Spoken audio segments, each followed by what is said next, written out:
it's the next level.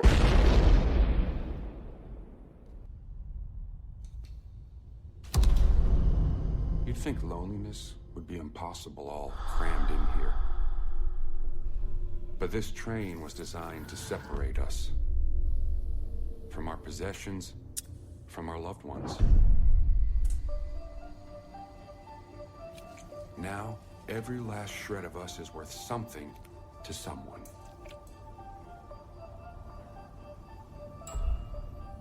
Everything's rare, so you gotta pay with something personal.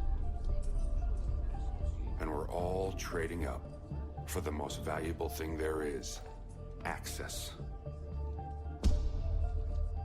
Access all the way to first, where they hold the table for sport, then trade it right back down.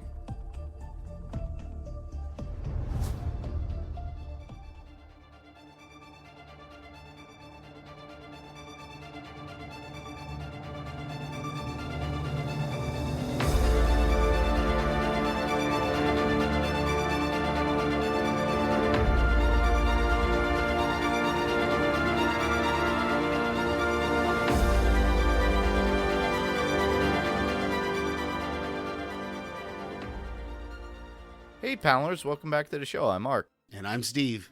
And this week, we are covering Snowpiercer, Episode 3, Season 1, Access is Power. Yeah, I had to watch this one 3 times. The first time I watched it, I think I watched it right after we recorded last week, and I remember being very confused about the whole thing with that little chip at the very beginning, and then when they pick it up at the end and they explain it.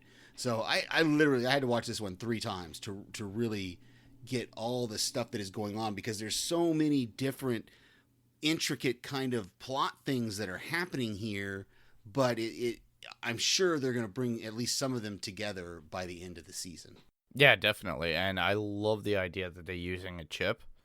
And that's because it's kind of where everything is leading in this world as it is, because people talked about barcodes and chips and whatnot, but in this small little universe of a train, apparently they're using this and utilizing it, which is very interesting, because there's a lot of bargaining that's going on, it seems. Yeah, and we saw that with the little girl when she took the ripped off hand and used it to open the door in the second episode there. So so it definitely is, access is definitely power on this train, which is the title of the episode. So yeah, you want to lead us into the synopsis? Absolutely. So Season 1, Episode 3, Access is Power. Leighton descends into Snowpiercer's black market with Till, searching for both the killer and a valuable commodity for his revolution.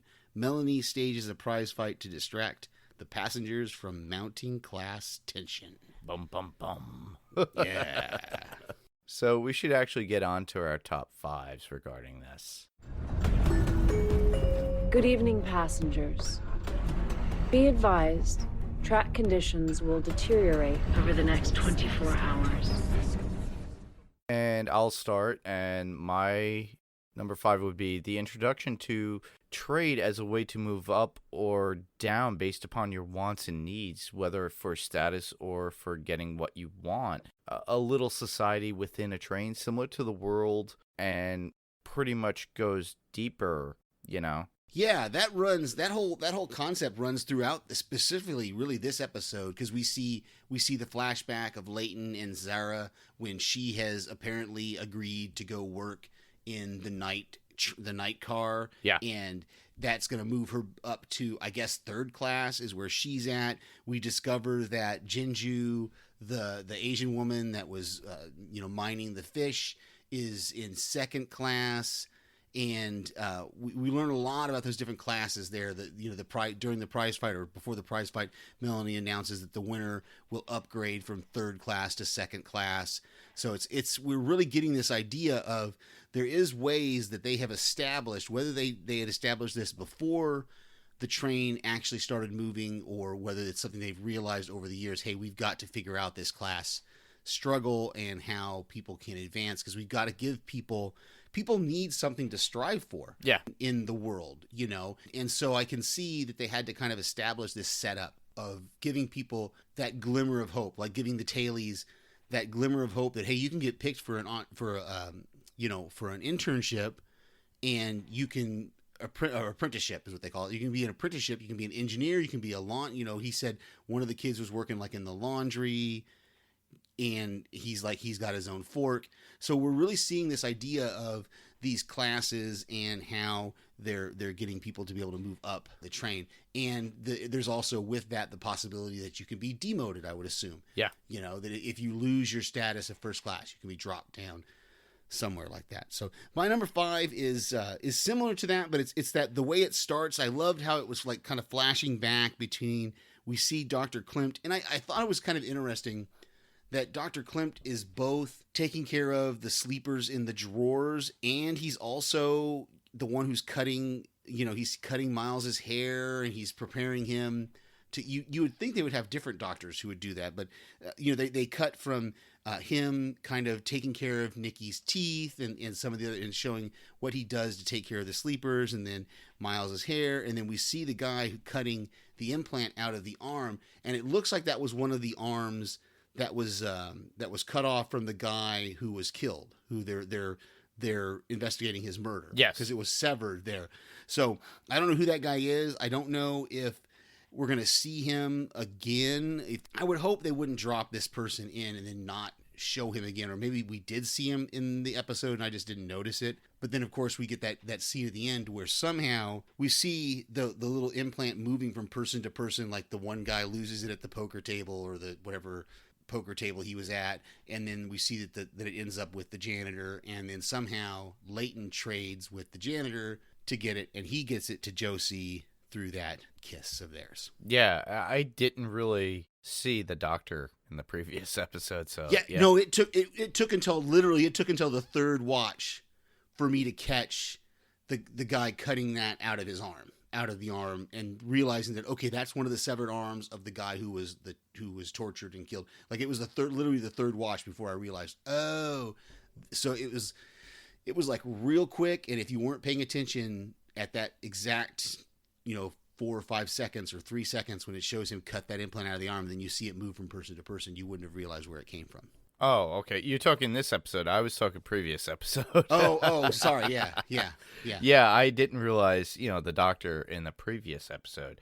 But I actually caught that with him cutting out the implant. Okay. And it's being used as pretty much money or some sort. Well, no, that's how I'm sure that what they do is they program into those chips what door you can open. Oh, definitely. And people are bartering to get those things. Yeah. So there's probably more to it, so yeah, I think we're going to see this. There's more to this chip, obviously. Oh, definitely. And that will lead me to my number 4, which would be I like how the investigation goes deeper, and it's the brakemen that are manipulating the chronal drug to get what they want. They're just as susceptible to all this greed and want, and to get what they want as well. So they're just as easily manipulated as anybody else that is not just a regular, train car going person, what class they are. Yeah, and it's an interesting, because we're really seeing kind of how an investigation like this, the only way it would be able to proceed is you'd have to figure out, like Leighton has to ask, well, can I know what he was snitching to you on? And they're like, well, it was the chronal drug. And then, okay, now he knows, because now he's got the connection, because he's like, well, your brakemen are selling that chronal to the tailies for, sexual favors. And so suddenly we start to dig into this conspiracy, and we realize how deep this is going. And Roche, gets the idea that not all of his brakemen, are squeaky clean. Yeah, they're a bit corrupted. Exactly. So my number 4 is, I loved, and I didn't catch it until the third watch, but Melanie, she gets that message from Mr. Wolford, the written one, yes, that she puts on her clipboard, and then she reads it. She gets it from like this pneumatic kind of tube that's on the wall of the train, and Jinju goes and she gets it, and then she brings it to Melanie. And I thought that was really an interesting thing, because she unrolls the scroll and she says, oh, we have a special message from Mr. Wilford himself. And then she reads it, and it's another one of those things that I'm getting a little confused with this Jinju character. Yeah. Because because when Melanie says that it is from Mr. Wilford, it seems like Jinju kind of gives this kind of look like she knows the truth. But then later, when they reveal that she is in a relationship with Bess Till, and Bess Till starts talking about Mr. Wilford, she perpetuates the lie of, well, we just need to trust Mr. Wilford but be careful of Melanie Cable. So it's kind of an interesting that she's almost like, it's like a duality. Yeah, it's like a duality. I didn't want to say like an undercover because I don't think she's doing it. Like, I don't think she's doing it by orders. I think she's just playing her part. Her role is she's not allowed to tell people. She needs to keep people having that trust in Mr. Wilford, and you're not allowed to know that Melanie is actually Mr. Wilford or acting as Mr. Wilford. We don't know. Right. So she can't tell. She can't tell Till about it, but she definitely wants to make sure Till knows that Melanie is a little bit more powerful than what. Don't trust Melanie too much. Be careful around her because she's very powerful. Exactly. So. Yeah. Keep her at arm's distance. It's that old saying of keep your friends close, but keep your enemies closer. And that's literally what it is. It's like, just be wary of where you're going and what information you're giving out. Yep. Yeah, exactly. So my number 3 would be Andre's thinking that Chronal was a version of the suspension drug. Chronal being made from it, and Andre, basically grilling the doctor at that point. But the narrative from the doctor, I think, is very important with what's going on overall, and I think this will probably be unveiled over time. Yeah, he knows more than he can't be as dumb as he looks and as dumb as he acts. I can't believe that he is, because it's too. How would you not know that you're providing what they say, you skimmed off some of the actual pure suspension drug and you're giving it to a courier who's then taking it away, and you're getting things from the black market that you need for it. You have to know this drug is being used for something. They're not going to they're not going to take it and do nothing with it. And so for him to suddenly realize, like, oh, I didn't realize that what I was giving them was being made into Chronal. No, you did. There's no way you wouldn't have known.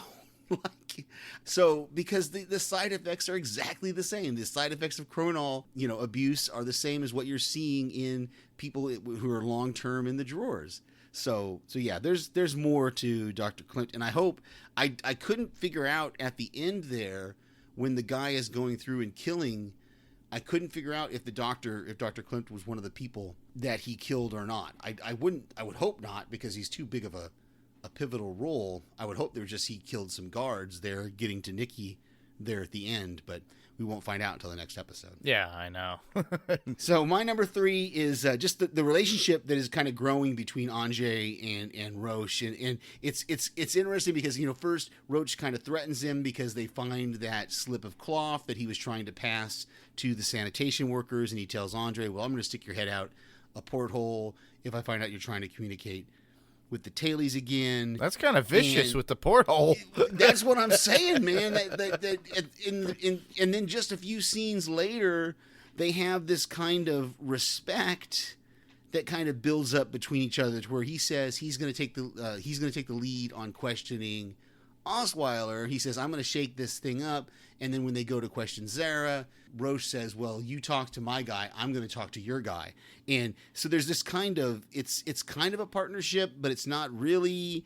But then, it's great that Sarah tells Andre that it was the janitors, that she doesn't really tell Roche. But and then later they're sharing that meal. He cuts some apple off and gives it to him. He's talking about his kids and his wife. Yeah.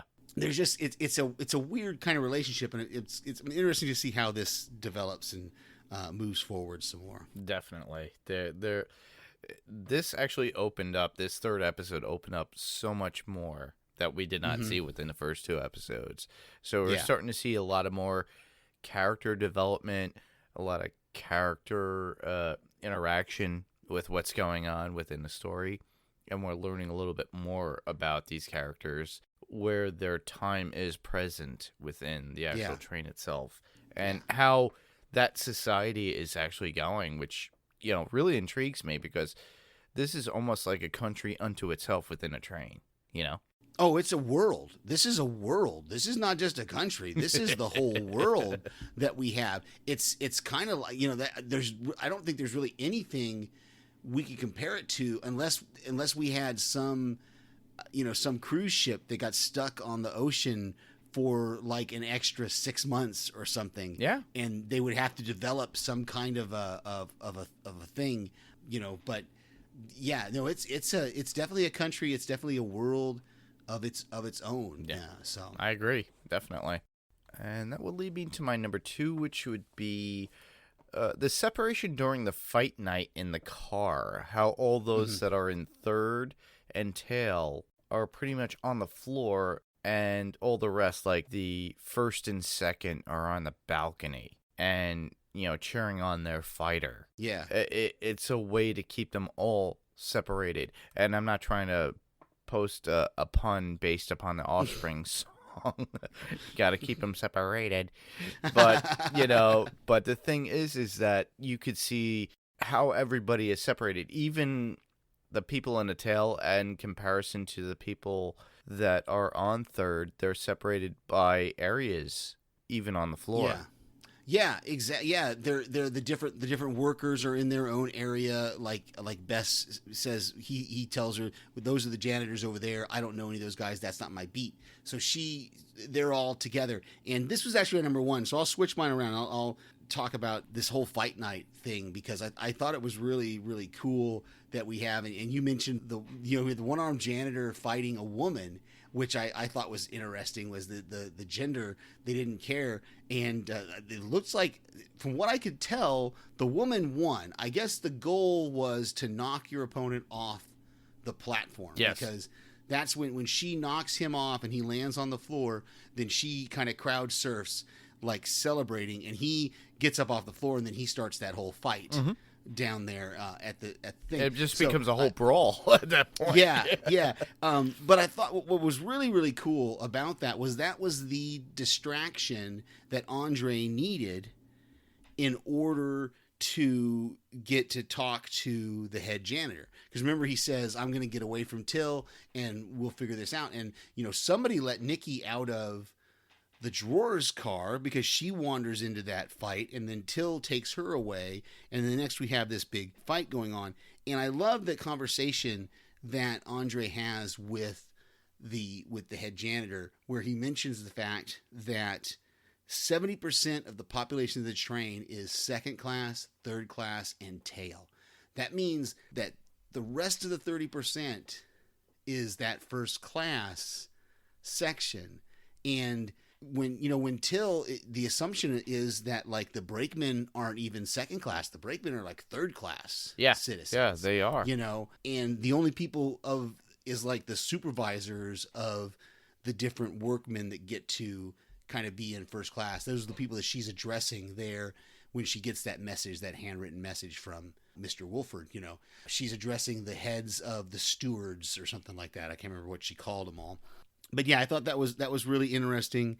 And yeah, just the fact that that whole fight scene was really cool to watch. I really focused in on it the third watch because I really wanted to see like what was going on. And that guy was using his stump, like you put it. I think you put it in the notes. Yeah, I put it in my notes. Yeah, that was part of my notes. It's like, that his arm was definitely taken off because like last episode.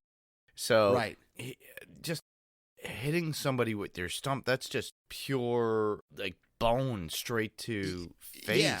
Oh. And you gotta there's an awkwardness to it that you had to figure out how to make the muscles work, to make that happen. That's not just pivoting your shoulder. You got to put your whole body into that. Yeah. Because that's just a limp, that's just a limp appendage there. There's nothing. There might be some muscles in it, but they're not going to be able to do much. Yeah. So you got to put your body into that. That's full blunt force from the body right to the face. Yeah. So we'll call that my number 2, which will bring us to your number 1. Well, my number 1 would be Andre states that he loves Zara. I think this will keep Andre going throughout his investigation. Not just Miles being a reason to keep moving and making sure that he is present on the train as some sort of importance. He's trying to make waves and try to further himself as a person and to make himself relevant. And I think that's what's going to happen. The Brakeman and Andre's conversation was really good, I thought. Mm-hmm. And then Andre's way of manipulating to get the truth. He knows how to play that game. And that's something that comes from a detective. So I see Andre moving up in a sense where he's going to move up in the realms of where Jennifer Connelly's character, Melanie, will see him and almost as an equal. And I could see him moving up in that platform. Yeah, I definitely think, I don't think, as he stated in the first couple episodes, he says, I want to go back to the tail. I don't think he's going to actually go back to the tail. Oh, I think neither do I, yeah. He's going to stay up there because he can do more good for the tail being up there than he can being in the back. He's just got to work through that guilt that he's going to feel. Yeah.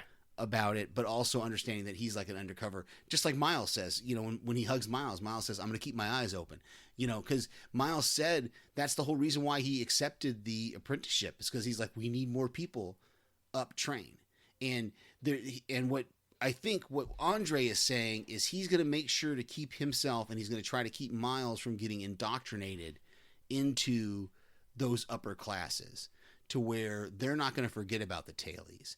They're going to keep working towards. And we get little glimpses of this because we're hearing things that, like what Josie says about, well, our people up train will help us. And this kind of plays into what is now my number one, which is when they're talking about the trouble with the engine, they're talking about the repairs. And I love how the tailies can open that little porthole. Again, why are there windows back there? I don't know. Yeah, I feel the same way.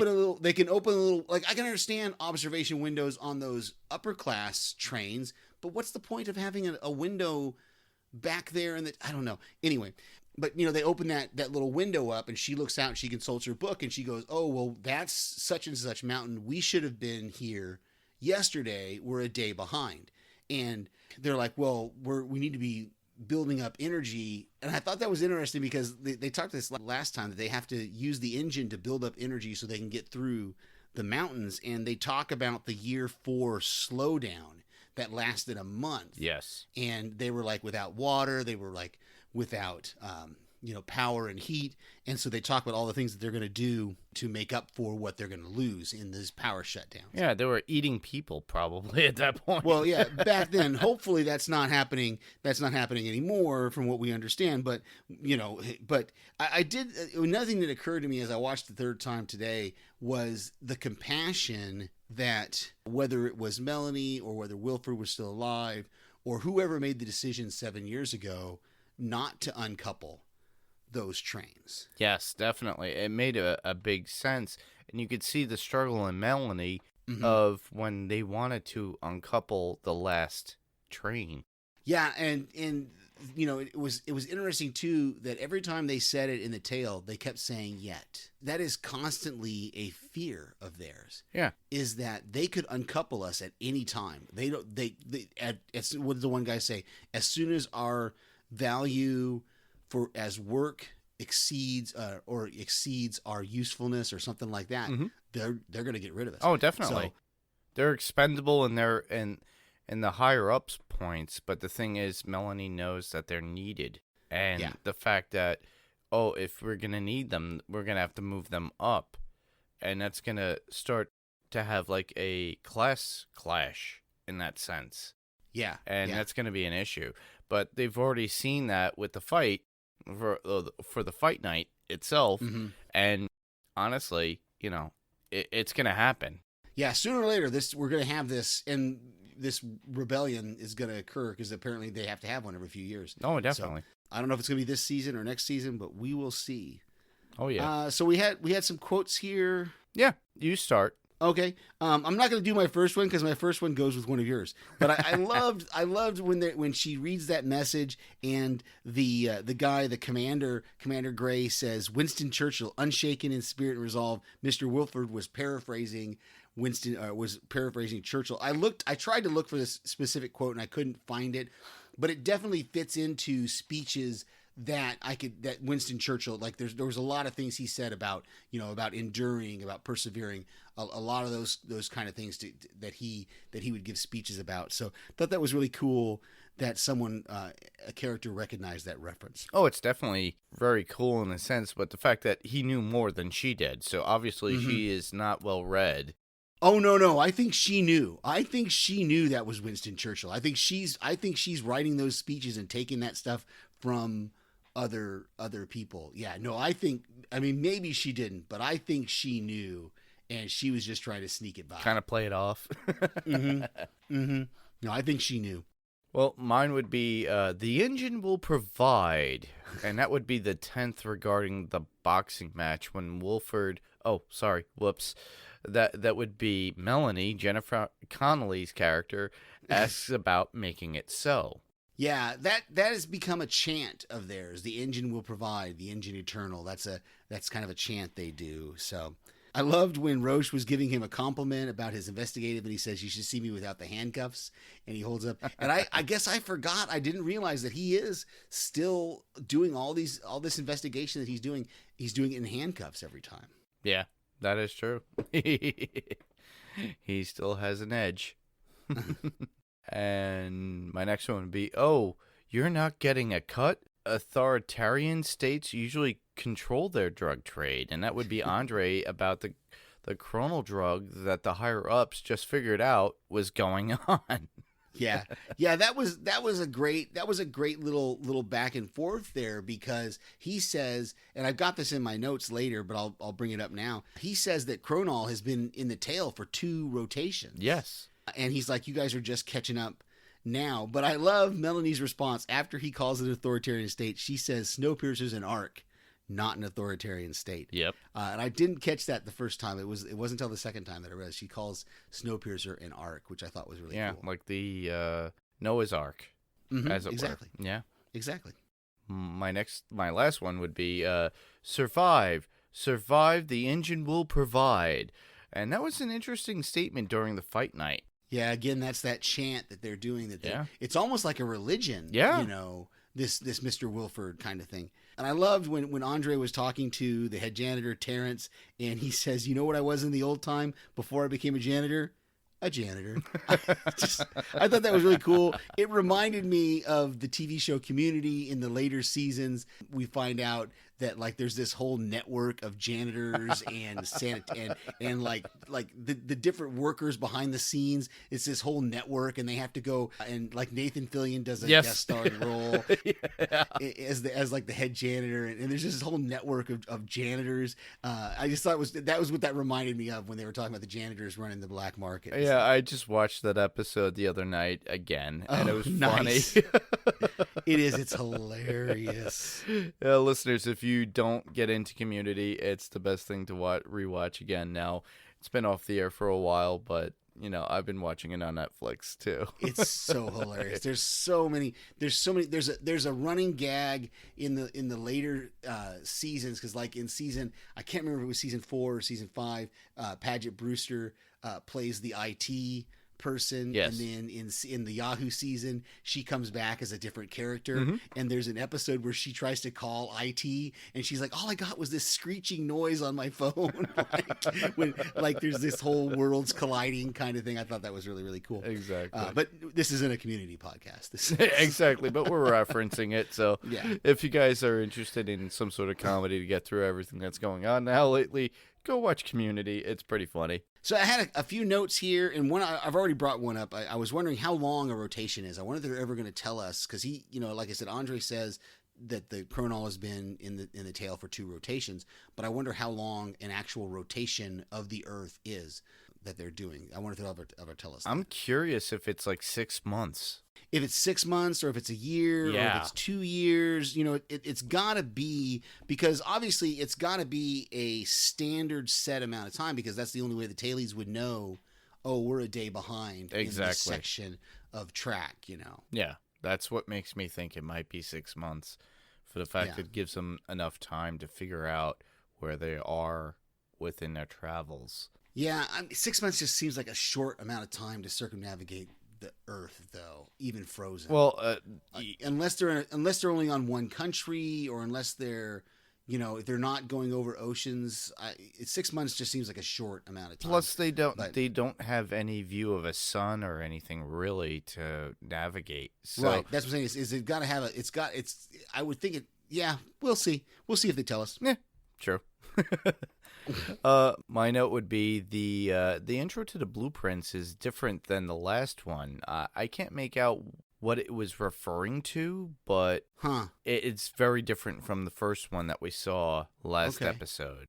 I haven't noticed that. I haven't paid enough close attention to the blueprints. We may have to do a YouTube search. I'm sure somebody's got them. Somebody's got to have been like researching this thing at all. I'm sure it might have to pertain to the actual episode, but who knows? Yeah. If you listeners are out there and you have an idea and you've been really engulfing yourself with this and you love the idea and aspect of that, please send in some feedback regarding that.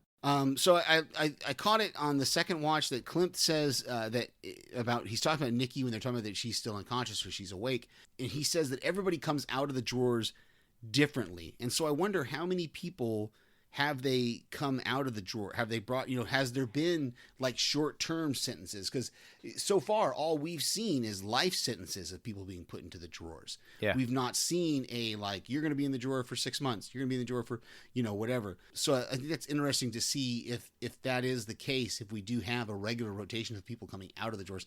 I wouldn't think so. That doesn't make sense really, because you'd think if somebody does something bad enough to get put into the drawer, it would be a lifetime. But he could have just been talking out of his butt, too. So.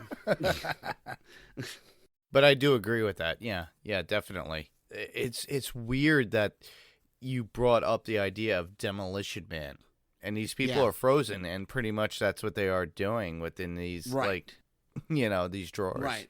Well, and even in Demolition Man, they said they tell you it's like sleep, but then when he comes out, it's not like sleep.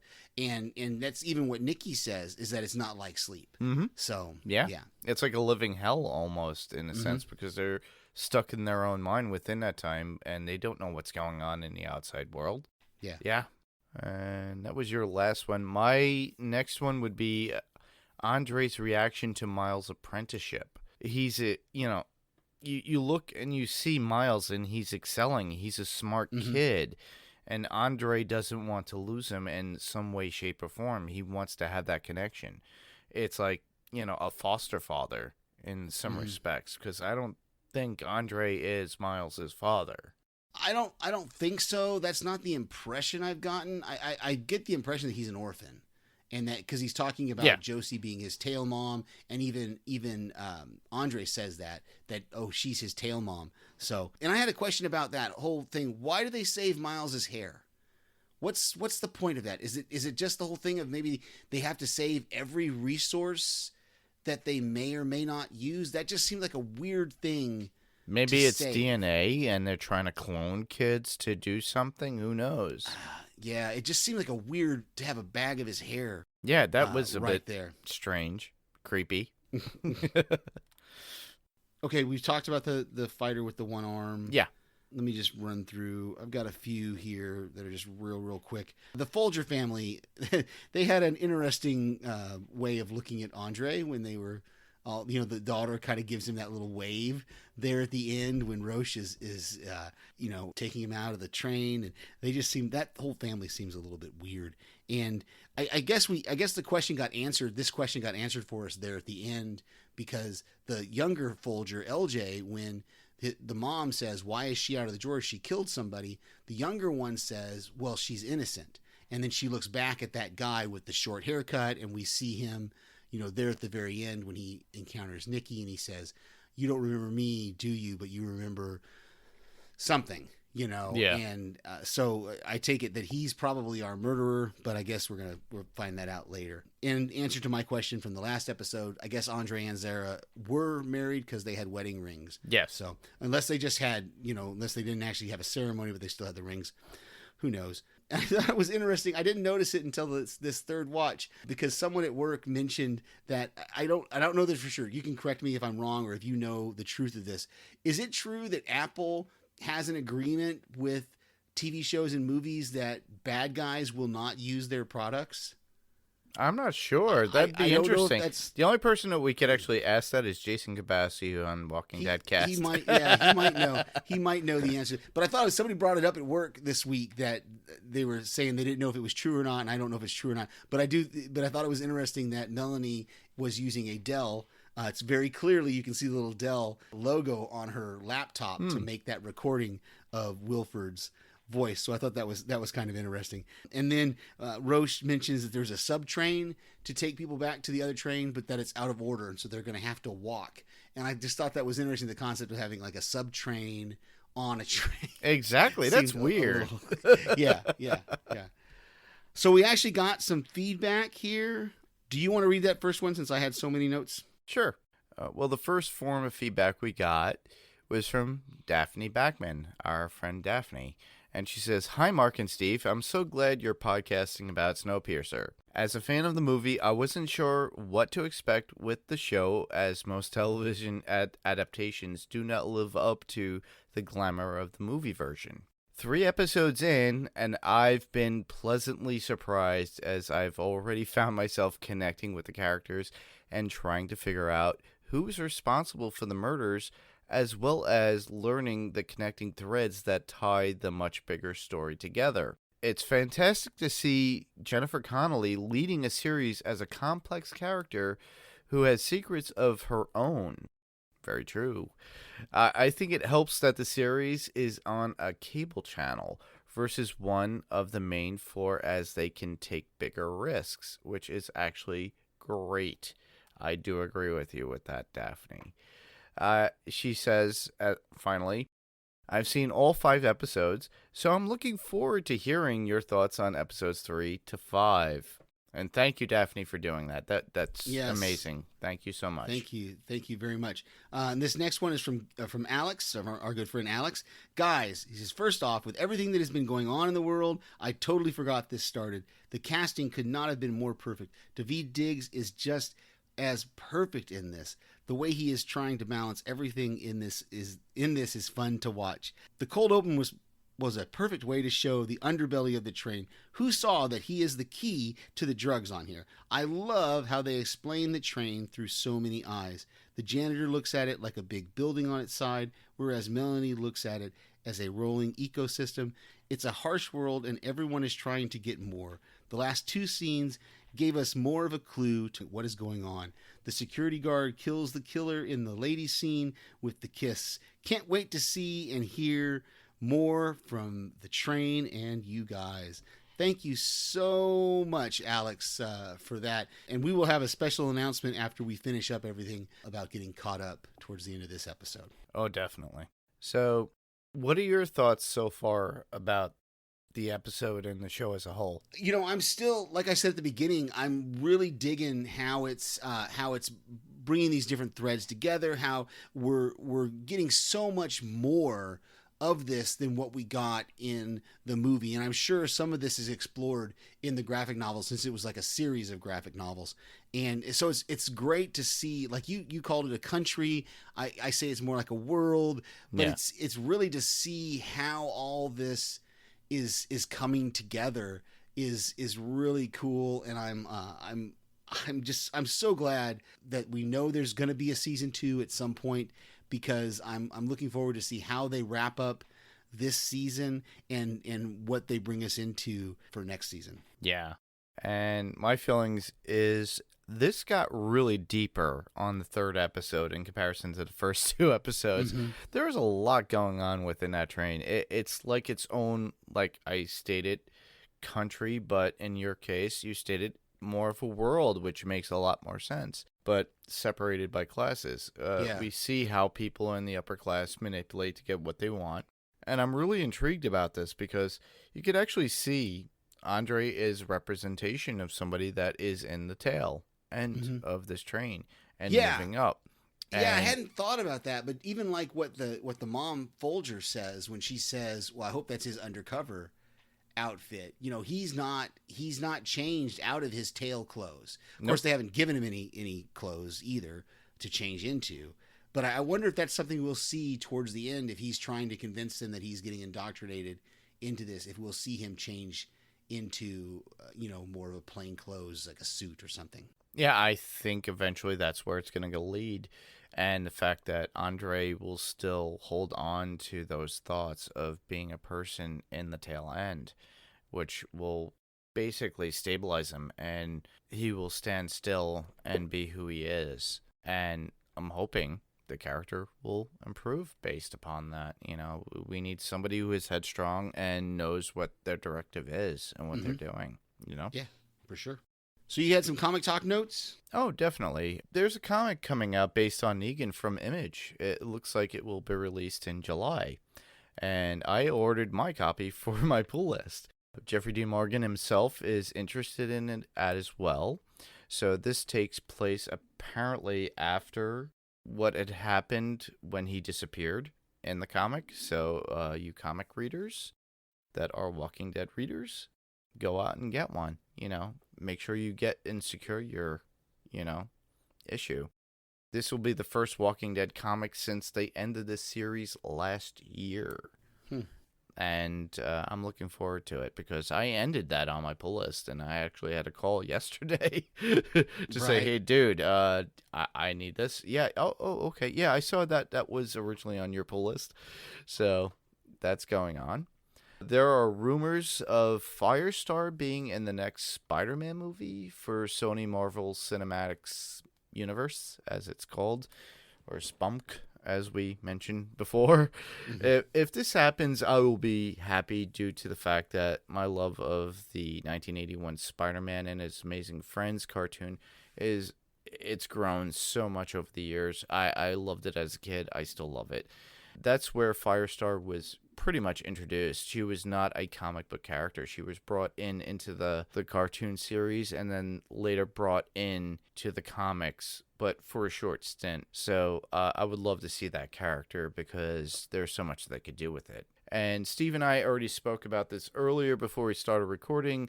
GalaxyCon is doing their own virtual con on the weekend of the 28th. The live feed is free. So you could sign up and pay, you don't pay for it, but you just go there and grow ticks and you just basically purchase it, even though it's free, to get there and watch what's going on through GalaxyCon. But you will have to pay for a one-on-one virtual meeting. I plan on talking to Kristen Ritter, aka Jessica Jones. Mike Coulter is available as well. So you could get them both together individually, what have you. My feeling is I just want to talk to Kristen Ritter because she's a pretty lady. And I loved her in Jessica Jones, as we covered in previous episodes of our podcast. And I loved that series. So check out GalaxyCon's website for that. All you have to do is galaxycon.com. And then you could go to there, and tickets are through GrowTix. Very cool. A couple of podcast recommendations. I want to say congratulations to TV Podcast Industries. They're approaching their 500th episode. Sometime in July, they're going to be sending that out over the waves. So congratulations to TV Podcast Industries. Also, House Podcastica is covering Cobra Kai. They're doing 2 episodes at a time. They just released episodes 1 and 2 of season 1, and they'll be releasing episodes 3 and 4 of season 1 next week, and then they're going to go all that through until they get through season 2, I believe. And I don't know if there's a date for season 3 yet, but I think they're talking about that season 3 of Cobra Kai is being shopped around to some different studios, maybe. Yeah, they're talking about Amazon or Netflix. Yeah. So we'll see. Or maybe even Hulu. So keep your eyes posted on that, listeners, if you're into that whole Cobra Kai thing like I am. Jason is really into it, and I love Jason's thoughts because he's so passionate about it. And you could actually hear Steve probably. I did. I sent them in feedback for the Karate Kid movie. I sent them in feedback for episodes 1 and 2 and episodes 3 and 4 already, I think. So yeah. My recommendations would be Mike and Ming on the Mike and Ming Show on Smodcast, as well as Tell 'em Steve Dave on the Smodcast Network. So check those guys out. They are good friends, and I just can't recommend anymore. But you've got some YouTube recommendations, though. Oh, definitely I do. As Steve knows, Inside of You with Michael Rosenbaum is a podcast, but they also do have a YouTube for Michael Rosenbaum. So he does video all his podcasts. So if you're into the idea of watching Michael talk to his guests, you should do that. I suggest that to anybody who's interested in that.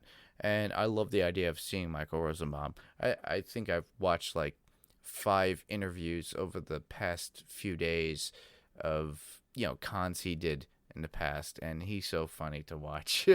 He just basically takes over a whole panel, just like Michael Rooker would. So, and then on top of that, of course, the Grim Life Collective with Michael and Jessica. They have a few new episodes that they did with the collectors of horror memorabilia within the Florida area, as well as going out and seeing where they filmed Day of the Dead within Florida. So they're venturing out in their own state where they've done film locations, and I really recommend them. They are good friends of ours. And finally, Adam the Woo. He's been going around Florida showing California, showing how they have been dealing with the pandemic and visiting a few eateries within the Hollywood area. He also had Sean Clark from Horror's Hallowed Grounds. And Sean is a celebrity manager for those celebrities that attend conventions and is a really nice guy. He actually created a company that allows all those celebrities that you do see at conventions, and he has a team of people that, moderate and help out the celebrities when they're at those convention sites. So I would also check out Sean's YouTube out as well, and it can be found on YouTube, and all you have to do is search Sean Clark, and you will see a ton of different things. You could actually look for Horror's Hallowed Grounds as well, and he goes through every different horror movies, kind of, where they filmed in their locations, and I highly recommend it. He's very entertaining. He's a really nice guy. If you do see him at a con, say hi, say you follow his show if you do so, because everybody wants that recognition. I would love that. Well, to submit your feedback, obviously, the easiest way is to our Facebook page, which is facebook.com/panelstopixels. But you can also email us at panelstopixels1@gmail.com. That's panelstopixels1. The TO is spelled out right there in the middle. The number 1 @gmail.com. We also have a voicemail line. If you want to call and leave us a voicemail, you can dial 845-350-2095. That's 845-350-2095. We also have a website, which is panelstopixelspodcast.com, that will redirect you to our Facebook page, where we normally put up an episode thread when we remember to, but we'll have some more announcements of that. We're also on YouTube at Panels to Pixels, so go on to YouTube, subscribe to us, give us a thumbs up, and check it out. We can be heard on Spotify, Google Play, Apple iTunes, or probably whatever podcast player of choice you choose. And if there's a chance, if there's a way to give us a rating, we would love to have a rating from someone. Oh, definitely. And where else can listeners listen to us? Well, I'm a co-host on the Walking Dead Talk Through, Brian Malash, on the Talk Through Media Network. We review The Walking Dead each week. This show, Panels to Pixels, will remain on the Next Level Podcast Network, but there will always be a link for Talk Through Media on our Facebook page for you people to go and listen to as well. Listen to us on talkthroughmedia.com, Apple Podcasts, or wherever you get your podcasts. We're currently working on a lot of things, so keep in touch here or go to talkthroughmedia.com's website. Very cool. And I submit feedback to various other podcasts that are out there. You can hear my voice in feedback, but we will be making an announcement. I'll let Mark make the announcement for next week, but I'll just let you listeners know I'm going to take a couple of weeks off. Yes, I know it's hard to believe. My family has decided to try to do a road trip. We want to go see some other family members, so we are going to mask up, hand sanitizer up, take lunches with us, and go travel to see some family over the next couple of weeks and over the July 4th weekend. So there will be a different voice in your ears over the next couple of weeks. And as Steve had mentioned, yes, we will have a guest co-host, and we're going to be covering episodes 4 and 5. So if you guys want to submit some sort of feedback, I will leave a post on our Facebook page, so that way you could leave a comment, or you could go through the same routes as, Steve just projected. So our friend Paige Allen will be on with myself, and we'll be talking about episodes 4 and 5. We will be getting information from Steve, if possible, and then playing an audio, or maybe just whatever he wrote for the episodes at hand. I'll see what I can do. Yeah, he's going to see what he can do, which is good. So basically, that's our show for tonight. And I just want to thank everybody for listening. I'm Mark. And I'm Steve. And this was Panels to Pixels. And we will see you on the next panel. Good night, everybody. Good night.